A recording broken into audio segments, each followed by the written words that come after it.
അപ്പൊ നമ്മള് ബർത്ത്ഡേ ആട്ടെന്ന് പറഞ്ഞില്ലല്ലോ, അളിയന്റെ ബർത്ത്ഡേ. അത്തരം നിങ്ങൾ കണ്ടാണ് നേരത്തെ നമ്മൾ അതിന്റെ വീഡിയോ ഇട്ടിട്ടുണ്ടോ കല്യാണത്തിലേക്ക്. ഇപ്പൊ ഒരു മാസമായിട്ട് പറഞ്ഞ കല്യാണം കഴിഞ്ഞിട്ടപ്പോ ആദ്യത്തെ ബർത്ത്ഡേ അളിയന്റെ ഗിഫ്റ്റ് ചെയ്യട്ടെ.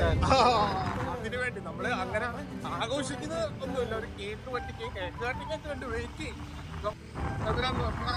മൊത്തം ഒറ്റ അളിയന് നമ്മുടെ ഒരു ചെറിയ ഗിഫ്റ്റ്, അളിയന് ഉപകാരപ്പെടുന്ന ഒരു ഗിഫ്റ്റ് ഇട്ടാണെന്നാണ് എന്റെ വിശ്വാസം. ഇഷ്ടപ്പെടുകയും ചെയ്യാനും പറഞ്ഞത് അളിയൻ ഭയങ്കര ക്യാമറ ഫിയറും. അപ്പൊ പുള്ളി വന്നിട്ട് ഇനിയിപ്പം ആളുടെ റിയാക്ഷൻ എങ്ങനെയാണെന്ന് അറിയത്തില്ല. എന്തായാലും നമുക്ക് കണ്ടു നോക്കാം. ഇതെല്ലാം ഓരോ എക്സ്പീരിയൻസ് അല്ലേ പത്രോസ്.